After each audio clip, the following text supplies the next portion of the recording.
Okay. I can see it live, so I'm assuming that's gone live now. Yep, we're live. Right. Hello, everyone, and welcome to the final Hillary term talk for the Oxford University Space and Astronomy Society. I'm your Vice President Maruthi, and I'm delighted to be introducing our speaker for today, who is Vint Cerf. Vint is an internet pioneer and one of the founding fathers of the internet. He has received a number of prestigious awards and prizes over the years, including the National Medal of Technology, the Marconi Prize in 1998, the Turing Prize in 2004, and the Queen Elizabeth Prize for Engineering in 2013. He is vice president at Google and the chief internet evangelist, which involves the continued spread of the internet.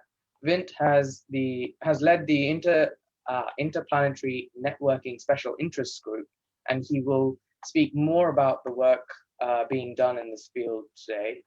Vint, thank you so much for your time today and sharing your specialist knowledge on this revolutionary topic. Without further delay, I would like to hand over to you. Well, thank you so much for the invitation. You may imagine that this topic is of real interest to me. I'm going to focus entirely on the interplanetary extension of the internet. And I'm not going to use slides. So, and then since I can't see you, if you've fallen asleep, I won't notice that either. However, there will be time for questions at the end. And if you don't ask any, I'll ask some of you and we'll see whether anybody remembers anything I said. Let me take you back to the 1970s for just a moment. Space exploration was relatively well established at that point, given that we put people on the moon in 1969. There had been other missions launched, orbital missions and other exploring missions in the solar system. But most important in 1976, for purposes of this lecture, was the landing of two Viking lander spacecraft on Mars in 1976. And that was one of the more successful missions to Mars. Then from 1976 until 1997, nothing worked. Things either didn't get there or they crashed or other things happened. So in 1997, the US was able to land what was called the Pathfinder robot on Mars. It was a small vehicle, a rover, that could move around and gather sample information and transmit data back. So in 1998, in the spring, after that very successful recovery from a long 20-year hiatus, I met with a team at the Jet Propulsion Laboratory to talk about what we should be doing 25 years hence, that is to say, looking at roughly 2023 from the perspective of 1998. And after some discussion, we concluded that what we should try to do is to figure out how to design, build, and deploy an interplanetary internet, something that could support both manned and robotic space exploration. Because up until that time, and in large measure even today, the bulk of the communications requirements for space exploration have been satisfied by point-to-point radio links. And we thought, given the internet experience of the past 25 or 30 years, that we should try to see what would be possible to build a more resilient and richer networking environment to support these manned and robotic missions. So we began thinking our way through what an interplanetary internet could look like. And we started out on a naive assumption that since TCP/IP seemed to work okay on Earth, it should work on Mars. What else do we need to do?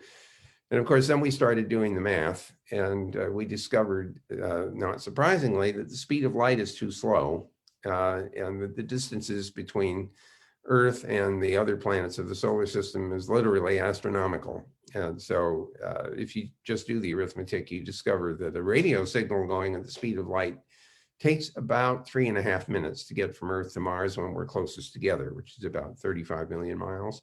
And when we're farthest apart in our respective orbits, it's 235 million miles, which is 20 minutes one way and 40 minutes round trip.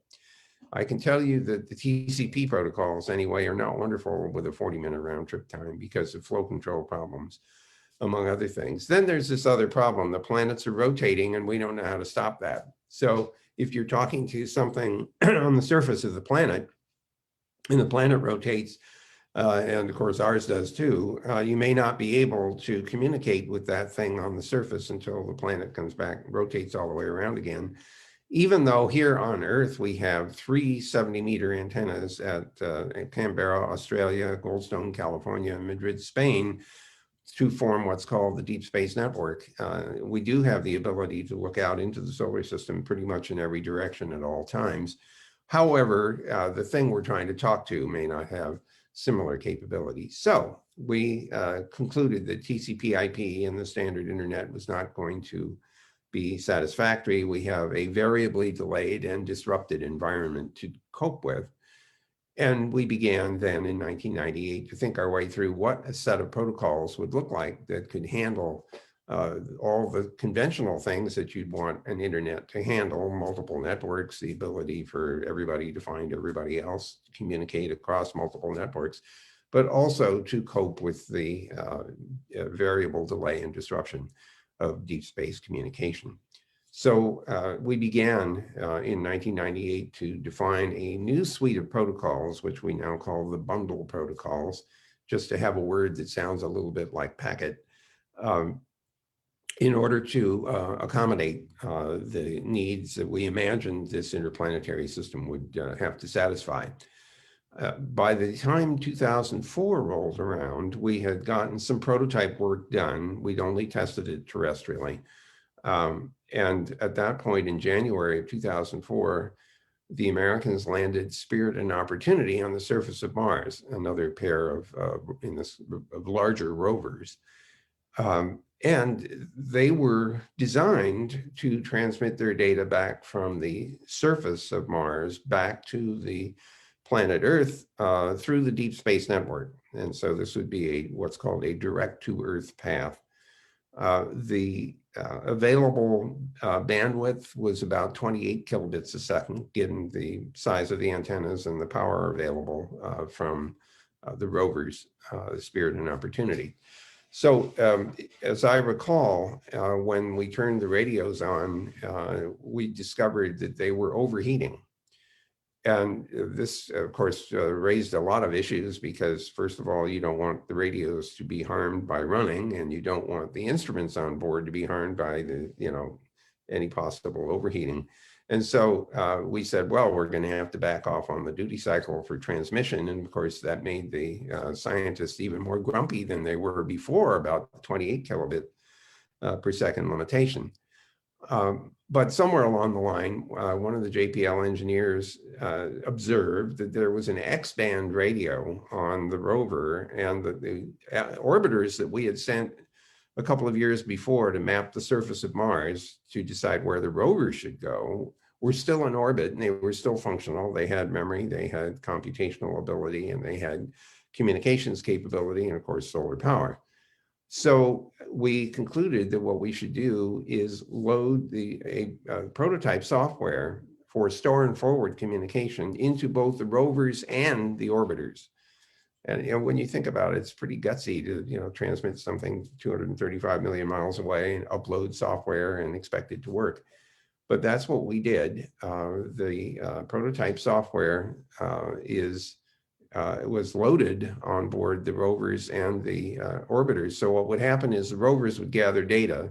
They'd hold on to the data until an orbiter came overhead. They'd transmit the data up to the orbiter, and the orbiter would hang on to the data till it got into the right place in its orbit to transmit data back to the Deep Space Net. Now, the good news is that because the distance between the surface of Mars and the orbiters was not very much, I mean, a few hundred miles, then the data could be transmitted at 128 kilobits a second because the signal to noise ratio was much higher. Because the distances were so short. And the orbiters, of course, are out of the atmosphere of Mars, as thin as it is, about 2% Earth normal. And with more solar power, had the ability to transmit the data back to the Deep Space Net, which has those big 70-meter dishes, at 128 kilobits a second. So we got 4 times more data back by using store and forward techniques.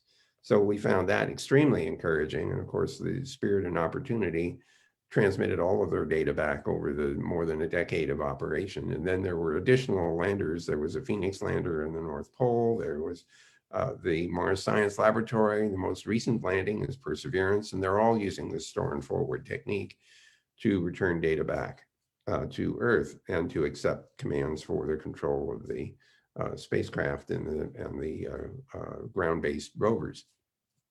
So all of that's extremely encouraging. Since the 2004 period, of course, some 17 years have elapsed, and we have refined the protocols. We have standardized them, working with the Consultative Committee on Space Data Systems, which is the body that standardizes space communications.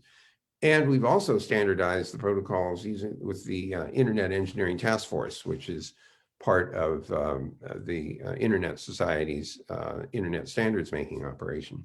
So we are hoping, frankly, that these now standardized protocols could be made available. Not only, these are freely available, they are the prototype software or reference software is available from GitHub, and the source code is available, the documentation is available both from CCSDS and the IETF. So we've given this stuff away for free, deliberately, with the hope that the spacefaring nations of the world will feel free to adopt and use these new protocols, and not only in order to achieve the store and forward space network that we envision, but also to give some hope of interoperability among the spacecraft made by the different countries that are exploring our solar system. The interoperability, of course, should be extremely helpful in emergencies, for example, or more generally, if we go to the trouble of building a backbone network with orbiters and that are around the planets or even in solar orbit, that those could be available to any of the spacefaring nations to support both manned and robotic space exploration. So this is all intended to be a supportive, in the same way that the internet is supportive of a vast number of applications all over the world. So where we are at this point is that we have Bundle Protocol version 7 is the most recent version of this. It's running on the International Space Station. The older, much older prototype software is running on Mars, and is available on Earth as well for that service. What we are anticipating is that the newer protocols will be available for the return to the moon missions, Artemis in particular, and Gateway. And of course, we're in the middle. When I say we, by the way, I don't want to misrepresent. This is not Google. This is these are groups at NASA. In particular, I have a team at the Jet Propulsion Laboratory, but we also have participants in all the other NASA labs, plus ESA in Europe, plus the Japanese Space Agency, JAXA, plus the Korean Space Agency, KARI, among others. So this is a very collaborative effort to standardize the protocols and make them widely available. I thought, given that I still have some time here, that I would step back now and say a little bit about why this turned out to be such a challenging technical problem, and what we ended up doing in order to try to cope with the problem. So the first thing to observe is that because the delays are large and variable, some of the things that we have taken as for granted in the internet environment, like ping, is really not very useful, because you don't know, in a multi-network, multi-hop environment in space, you have no idea how long it's going to take to get a packet or a bundle to the destination. It's going to have to hop through multiple paths. It may have to delay until things get into the right orbital configuration to actually relay something, because you have a potentially disrupted environment. So ping is not your friend, and that led us to believe and realize that network management is a very complicated proposition in this kind of highly delayed and variable environment. So instead of real-time interactions where you're setting variables and you're pulling data back, you basically have to send fairly lengthy instructions saying you need to configure yourself this way, and then at certain times you need to transmit data back to me. It has to be kind of a large set of instructions that are sent remotely, and things have to work more or less autonomously. And so we had to develop a whole new network management theory that involves this kind of, and copes with this kind of long variable delay. Another example of a problem, you know how the internet basically works when you consider the World Wide Web, is that when you open a web connection, the first thing you have to find out is what's the domain name of the web server, and then you have to look that up to find out what the IP address is of that web server, and then you tell the TCP protocol to open a connection to that IP address. Well, imagine for just a moment that you're on Mars, and it is your intent to open a connection to something on planet Earth. And let's even allow for the possibility that this is a mobile device and it's moving around. And so it may be getting different IP addresses depending on where it is in the 4G or 5G or someday 6G space. So now imagine that the way you work it is Mars, on Mars, you make a domain name system lookup on Earth. And now remember, you might be 20 minutes away, and so it might take 40 minutes to get an answer back that says, here's the IP address of the domain name you want to go to. And in the meantime, in that 40-minute period, the device is moved to someplace else and the IP address is no longer valid. So we said, all right, that's not going to work very well. We concluded we needed a two-stage lookup. And what you do is, if you're trying to get to a particular domain name, we'll use that term, although we don't actually use domain names in the literal sense for the interplanetary system, but we do use the equivalent. Anyway, so you would say, first I have to figure out which planet I'm going to, or which spacecraft I'm going to, or which moon I'm going to. And then only after I get there do I ask the question, okay, here's the symbolic identifier that I'm trying to get to. Where is it? Literally, what's its equivalent IP address? So it's a two-stage lookup. That turned out to be an important innovation in the system. Another thing that we concluded is that we saw the utility of the layering protocols in the internet architecture and in the predecessor ARPANET. And so we've adopted a layered architecture for the interplanetary system, which means that there are a number of transport layers underneath IP, or underneath the bundle protocol, which is at the moral equivalent layer of IP.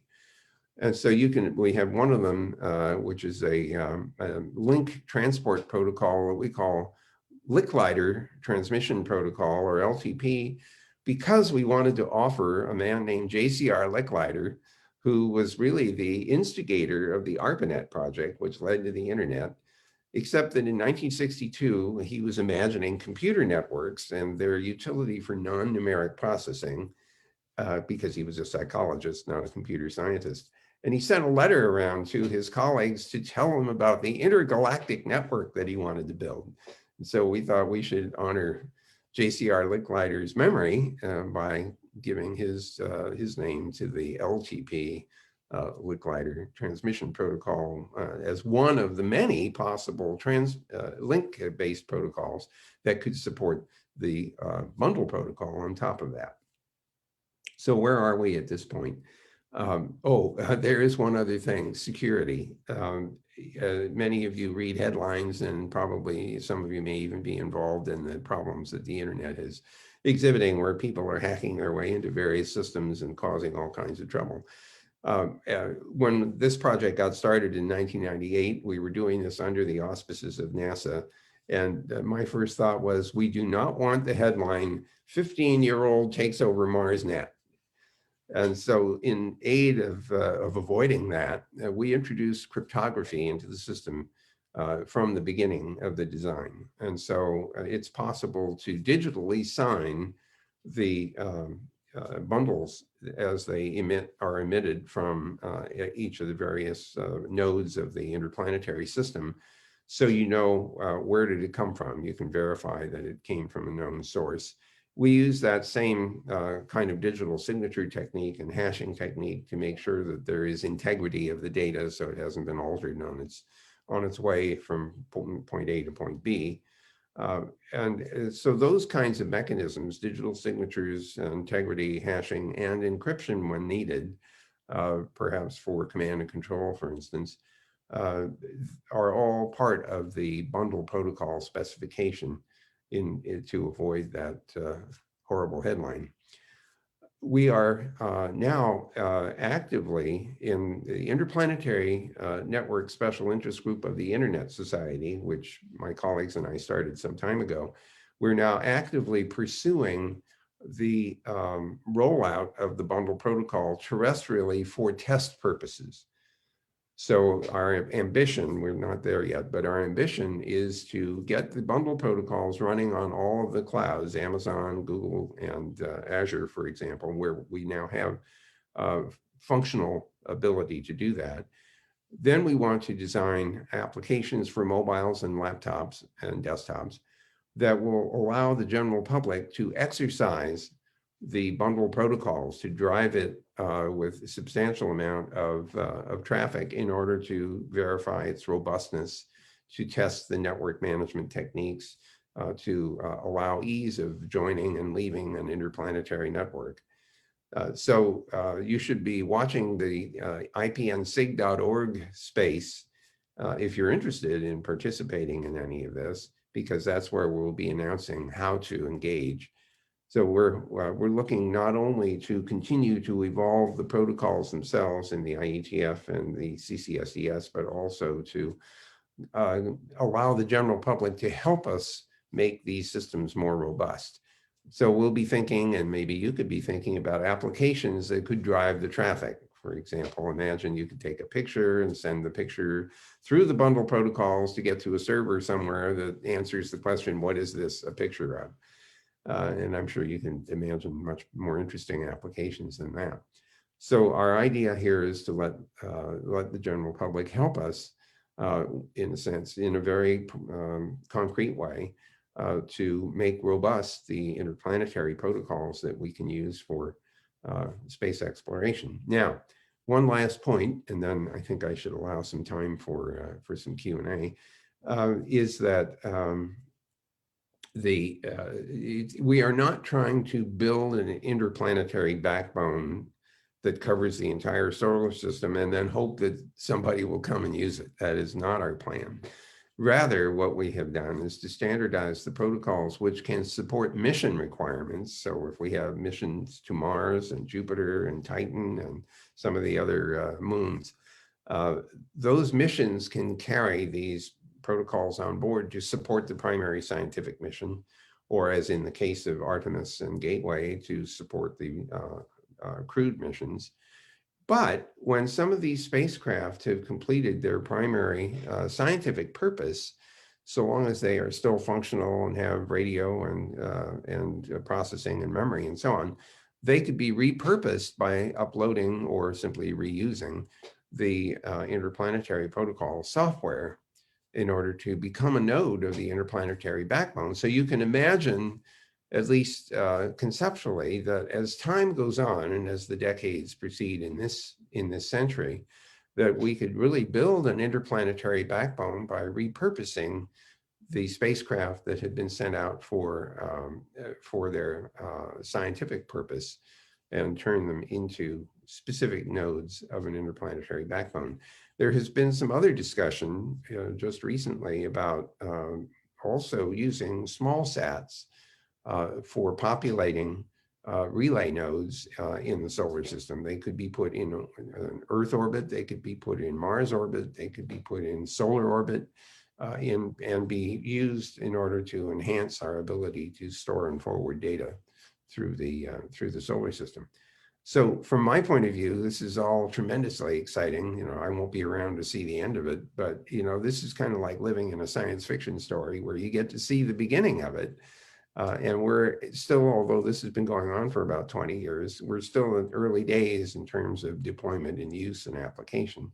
So those of you who find this of interest, you know, I would invite you to become participants in the Interplanetary Network Special Interest Group. And to help us fortify these protocols for their eventual use.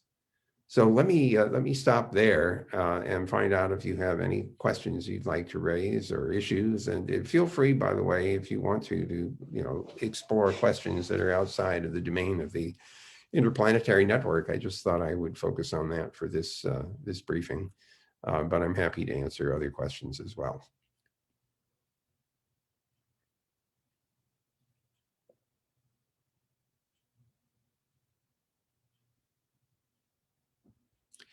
So I'm assuming that somebody will engage at this point with questions. Sure, I'll just jump in with one question that we've received. So, how soon will interplanetary internet be needed, and how far away are we from achieving this for the case of Mars, and what's left to do? Well, part of the answer, of course, comes from earlier comments. The prototype software has been supporting Mars exploration since 2004, but we have not uploaded the most recent bundle protocols to the Mars missions at this point. I think our first uses really in operational uses will probably come with the return to the moon. And part of the anticipation is that we will use this Artemis mission as a test ground for verifying that we've got the protocols working reliably. And particularly since it's a nearby body, it won't be as hard to upload new software or to physically replace something if we have to, because that will be a manned mission, and we expect to populate the moon with at least some number of astronauts over lengthy periods of time. So I would say that we're looking at significant use in the 2025, 2026 period. Meanwhile, however, we will be exercising the protocols together with many of the space agencies on other missions, CubeSats being a very good example of that. Now, many of you, of course, have been tracking Elon Musk's efforts, not only with Starlink, which is a near-Earth orbiting system for internet service, but he also has great aspirations for return to Mars, or I guess I should say going to Mars. And so that's another possible place where these protocols could be used. I don't know how far along his team has gotten in thinking its way through what the interplanetary communications requirements are, but they're quite different from what's happening with Starlink, which is a much more dense, extremely dense communications environment with 42,000 satellites in orbit around Earth, which, by the way, will produce an interesting effect, assuming that it's successful. It will be impossible to escape from access to the internet, because Starlink includes polar orbit satellites, in which case you could be at the North or South Pole and still get good access to the internet. And that turns out not to be a silly proposition, because it turns out that the National Science Foundation has a very important scientific experiment going on in what they call the ice cube at the South Pole. It's looking for extremely high energy neutrinos that are hitting Earth from outside of our galaxy. And they are extremely high power, some of them in the TeV range. And in fact, there are not very many such high energy particles showing up. And so the physicists at the ice cube experiment have taken to giving names to the highest power neutrinos that have been detected. And so one pair showed up, and they decided to label those Bert and Ernie from the Muppets.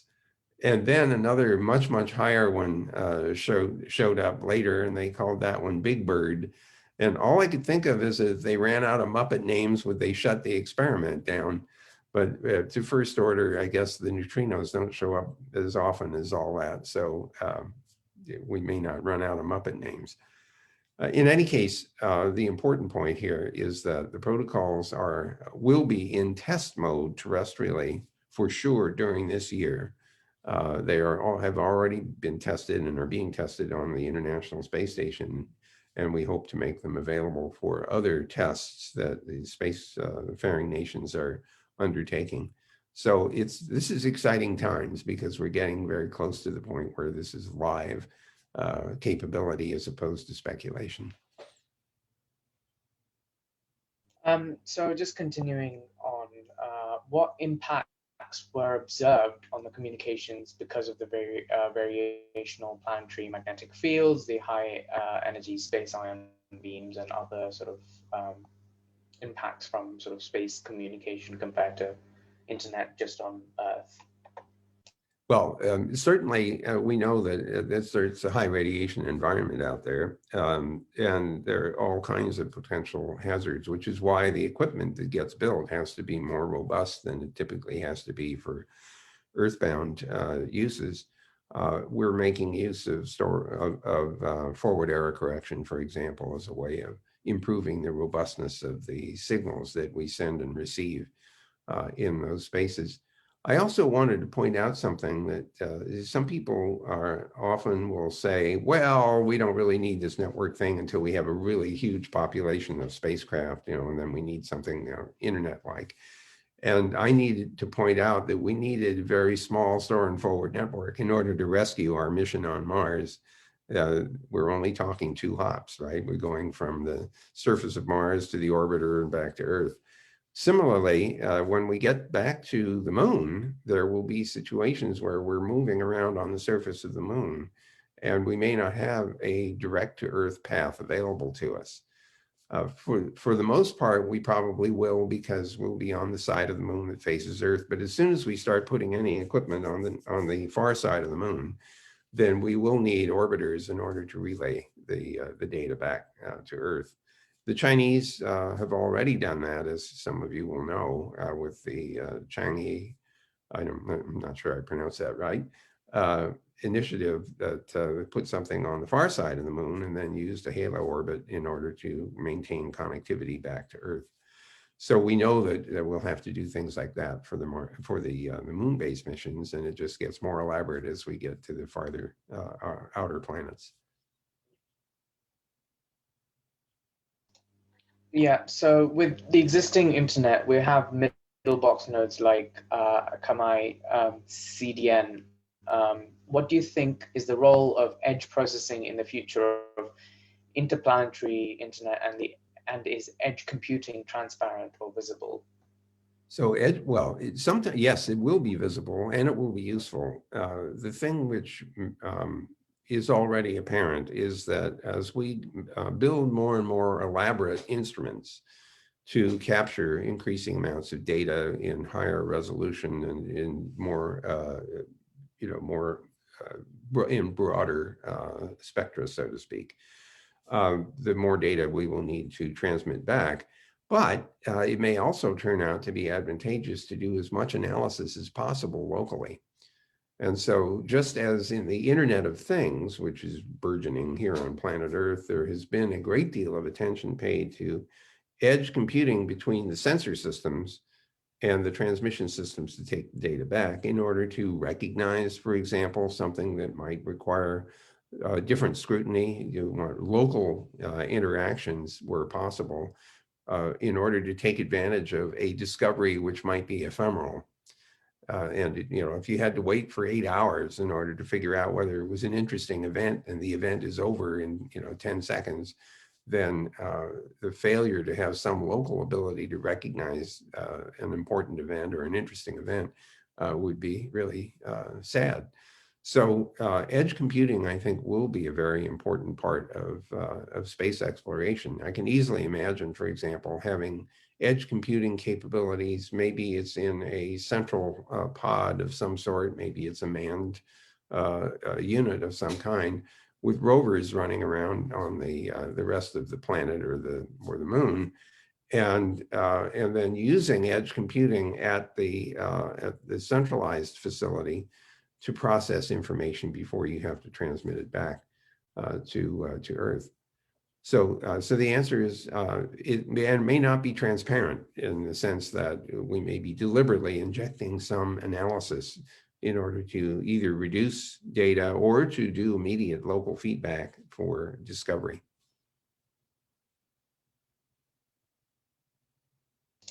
what other challenges that come with internet usage here on Earth, other than security and privacy, as you mentioned, do you anticipate with interplanetary use?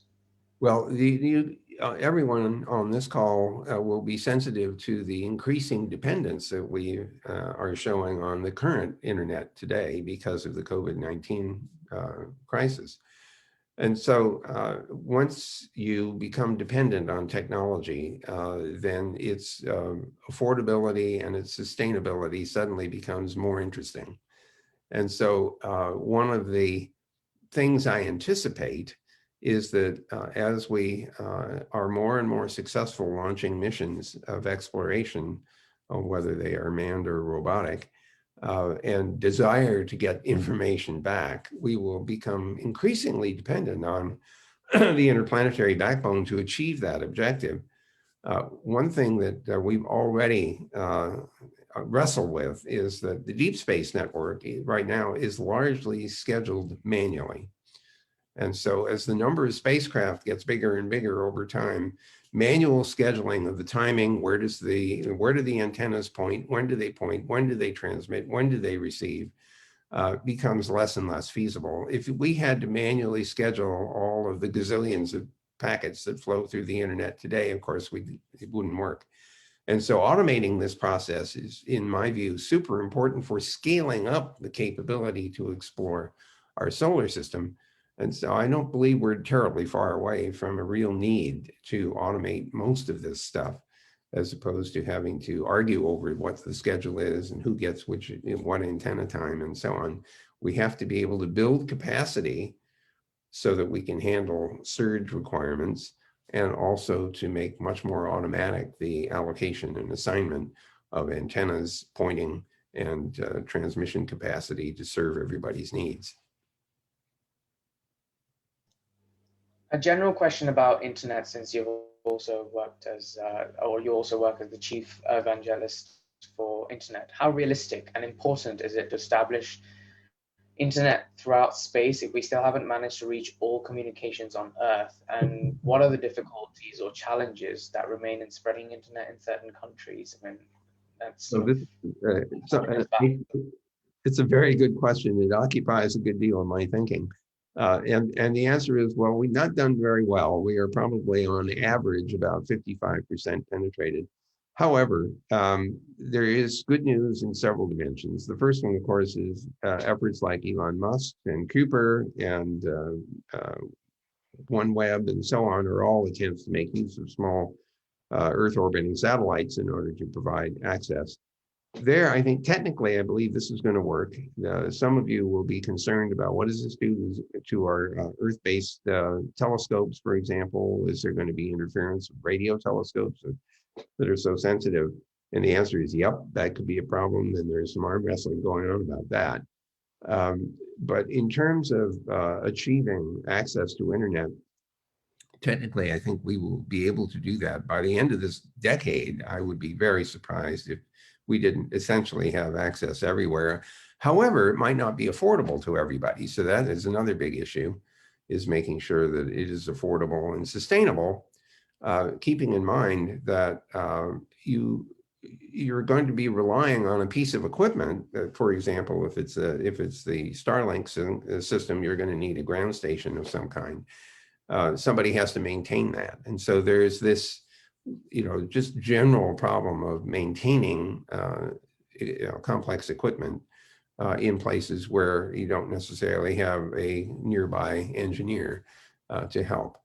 So that speaks a lot to how you design and build equipment. How easy is it to repair? How easy or to replace? All of which is going to have to go into the design of something which proves to be both sustainable and affordable. But I feel fairly confident that between the satellite-based systems and the increased amount of optical fiber, the subsea cable building is going on at an amazing clip, partly because the costs are coming down. So at Google, we ended up building our own cables, for example, in order to link our data centers together, because we just need the capacity. So there's that. there is, of course, all of the buzz around 5G, which I think you should discount for the most part. But it does have the possibility of bringing increased amounts of bandwidth and more coverage over time to people who don't have it right now. I've been spending a lot of my time trying to get internet in places where it really is not. For example, in the US, we have rural parts of the country that are very poorly served. And synchronous satellite isn't very attractive because of the latency. So, of course, I'm very happy to see the near Earth orbiting satellite population growing over time. So I am not relaxed, but I am relatively confident that we will achieve the objective of getting terrestrial internet communication in hand affordably and sustainably before the end of the decade. So this is sort of looking a bit far into the future, and once we've sort of set up manned colonies and other things. One of the interesting things is, internet serves a purpose on Earth, that we use it to get our news, get our updates, and sort of be able to actually educate and also just learn and absorb knowledge, be it real time or something that's already on there. Let's now, assuming that we've now have bases around in other places, so the moon or Mars or wherever we decide to go next, how important would it be to have sort of some kind of a server base for requests? Because I'm with the time required for transportation, considering we're limited by the speed of light, and there is an astronomical distance between the two objects here.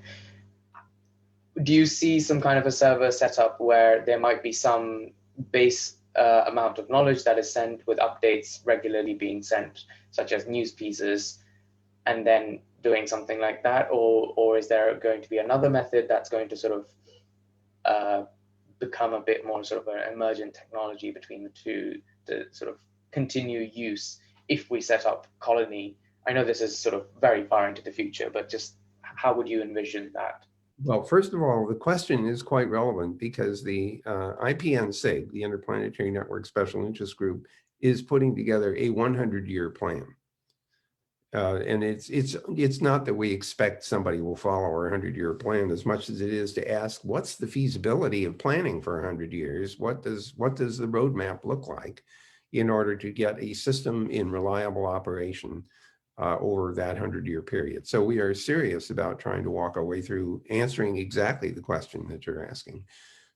I would observe several things. First of all, we already have discovered that content distribution networks are vitally important, even here on Earth, despite the fact that the latencies are fairly low, because those latencies are bad enough that we want our video when we want our video. We want things to be in sync. And when we click here, we want to get the movie running. So I expect to see content distribution concepts arise, at least over the long term, for the interplanetary environment as well. People will not want to wait 9 hours after clicking the mouse to see the streaming video. However, the consumption will not be anything like real time. We won't, unless, of course, the subspace communication designs of the 24th century happen to work out the way the Star Trek guys think they will. And in case anybody here is hoping that quantum communication and quantum entanglement will suddenly create zero delay communication, I'm sorry to disappoint you, but quantum entanglement does not imply instantaneous communication. It only implies instantaneous correlation. Correlation is not the same as communication. And so too bad, really. I mean, I was sort of hoping for something more dramatic, but it is what it is. So it's interesting how quickly we go from what we are doing right now. This is real-time communication. But if we were to add 500 milliseconds of delay to our communication, or 1,000 milliseconds, we would get into the over and out, you go ahead now, because otherwise we'd be stepping on each other. And when you get very much beyond that, when you get into the multiple seconds to a minute of delay, which is easy to imagine if you're trying to get to Mars. You're no longer in any real-time communication. You're sending email with attachments, basically. And so all those science fiction shows that you see where somebody is in orbit around Jupiter and says, Houston, we have a problem, and it gets an instantaneous response back, that's bullshit. On the other hand, it would be a boring movie if we actually had to wait for these communication delays back and forth. So we allow the entertainers a certain amount of freedom to cheat. But it will be delayed communication for all practical purposes. No matter where you are in the solar system, you're going to want to know what the hell's going on at home. And so news is not dead, and it won't be dead, and people will want to know what's happening. They'll want to celebrate birthdays and other, important events. So communication will be amply important. And even if there aren't people out there, we still need to communicate with the robotic equipment to find out, where are you, what are you doing, and have you found anything? So all of that has to be accommodated, and it has to be accommodated in a way that deals exactly with your point, which is this high variable latency and uncertainty of communication, the need for retransmissions and things like that. So it's a big challenge. Thank you so much, Vint, for answering all these questions and sharing your insights on this topic. One last question, which we ask all our speakers: for young professionals starting off their tech careers or field of research, what advice would you give us in terms of what to focus on and where to shape, or how to shape our ideas? So, well, the first thing is, if anybody comes to you and says you should plan your career, you should laugh at them and then go buy them a beer or something. I don't know of any really successful person who could answer the question truthfully, did you plan your career? And the answer is no. What did happen, however, is that these very successful people were alert to opportunities. Now, having said that, I have to tell you that some opportunities do not show up looking like opportunities. For example, you just got fired, or your company collapsed, or the experiment you just did, it failed miserably. But just to give you a very important kind of lesson, I want you to think about the scientific method for a moment. You know how we make up these theories that match what we've observed, and then we make predictions from the theory. Then we do measurements to see whether or not the predictions match the measurements. So now let's imagine you're a scientist, and you've got this theory that you've been clinging to for the last 20 years, and you've just done an experiment, and you plot the results, and it's beautiful, right? All the predictions here and the measurements match up right there, except for this point over here. Now, there are only two kinds of scientists. There's one, it looks at that point and says, measurement error, let's forget that one, everything else matches. Then there's the scientist that looks at this and says, that's funny. That's the one that gets the Nobel Prize when you figure out, what the hell is that point doing on the graph? So, we should be prepared for surprises. Again, this is all part of the alertness to opportunity. So that's one really important lesson. A second one, which is very relevant to today's discussion, I will call patience and persistence. Every one of the really serious projects that I have worked on, with maybe one exception, has taken a lot of time. The internet took 10 years from 1973, when Bob Kahn and I started writing the details, to the time we turned it on in 1983. And the same could be said for handheld mobile. Marty Cooper started his project in 1973, and he turned it on in 1983, and it took 10 years. So these kinds of projects can take a long time. It's taken more than 20 years to get from the beginning in 1998 to the present, where we are with the interplanetary work. And I am okay with that. When you're young, of course, it's common to be kind of impatient and you just want to get going, and I don't blame you for that. But I have learned that sometimes you have to be prepared to be patient and very persistent to get something done. The only case where This was less true was a project I worked on for a company called MCI. They wanted to have an electronic mail service. And I started working on that in late 1982. And by September of 83, we launched the system. And that was pretty fast from my point of view. But then it lasted for about 20 years and people were modifying it over time. So patience and persistence, I think, is important. Third lesson, if you don't mind my going on here, has to do with how do you accomplish something big? And the first answer to that question is you should be humble about this, because doing something big means that you're going to rely on a whole lot of other people to get the job done.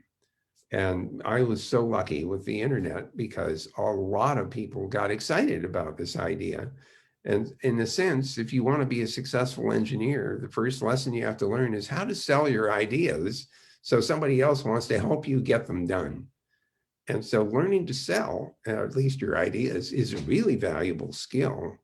And we should be attentive to that. Once you get a bunch of people who are determined to get something to happen because you wanted it to happen and they want it to happen, then you have a real potential for impact. And so you should be always looking for people who are smarter than you are that you could convince want to help you accomplish your objectives. So those are three kinds of lessons that I would offer from my experience.